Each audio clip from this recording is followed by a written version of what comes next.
యువతకు నైపుణ్యాల్లో శిక్షణ ఇచ్చి ఉపాధి కల్పించడమే లక్ష్యంగా కేంద్ర ప్రభుత్వం పిఎం ఇంటర్న్షిప్ పథకం అందుబాటులోకి తీసుకొచ్చిన విషయం తెలిసిందే. ఏప్రిల్ 15వ తేదీతో పిఎం ఇంటర్న్షిప్ స్కీమ్ గడువు పూర్తవగా గడువును మరింత పెంచాలని యువత నుంచి వచ్చిన అభ్యర్థనల మేరకు ఏప్రిల్ 22 వరకు పెంచింది. మరి ఈ స్కీమ్ కు ఎవరెవరు అర్హులు, ఎలా అప్లై చేసుకోవాలి? పిఎం ఇంటర్న్షిప్ స్కీమ్ కు 21 నుంచి 24 సంవత్సరాల లోపు యువతీ యువకులు అర్హులు.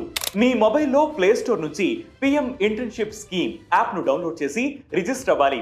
లేదా అఫీషియల్ వెబ్సైట్ www.pminternship.mc.gov.in లో రిజిస్టర్ అవ్వచ్చు. తర్వాత email ID, Aadhaar number enter చేసి ఓటీపీ ద్వారా వెరిఫై చేసుకోవాలి. నెక్స్ట్ మీ ఎడ్యుకేషన్ క్వాలిఫికేషన్స్, అడ్రస్ వివరాలను ఫిల్ చేయాలి. తర్వాత మీ ఇంట్రెస్ట్ ను బట్టి స్టేట్, డిస్ట్రిక్ట్, సెక్టార్, ఫీల్డ్ లో ఫిల్టర్ చేసి ఇంటర్న్షిప్ కంపెనీని సెలెక్ట్ చేశాక 3 ప్రశ్నలు అడుగుతారు. వాటికి ఆన్సర్ చేసి డిక్లరేషన్ చదివాక కాన్సెంట్ ఓకే చేసి సబ్మిట్ పై క్లిక్ చేయాలి.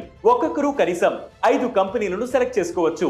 మీ అప్లికేషన్ సెలెక్ట్ అయితే సంబంధిత కంపెనీ నుంచి వారం రోజుల్లో ఇంటర్వ్యూ కాల్ లేదా మెయిల్ వస్తుంది. ఇంటర్వ్యూలో సెలెక్ట్ అయిన వారికి 12 నెలల పాటు ఇంటర్న్షిప్ చేసే అవకాశం ఉంటుంది. నెలకు 5,000 స్టైఫండ్ చొప్పున ఏడాదికి 60,000 వస్తుంది.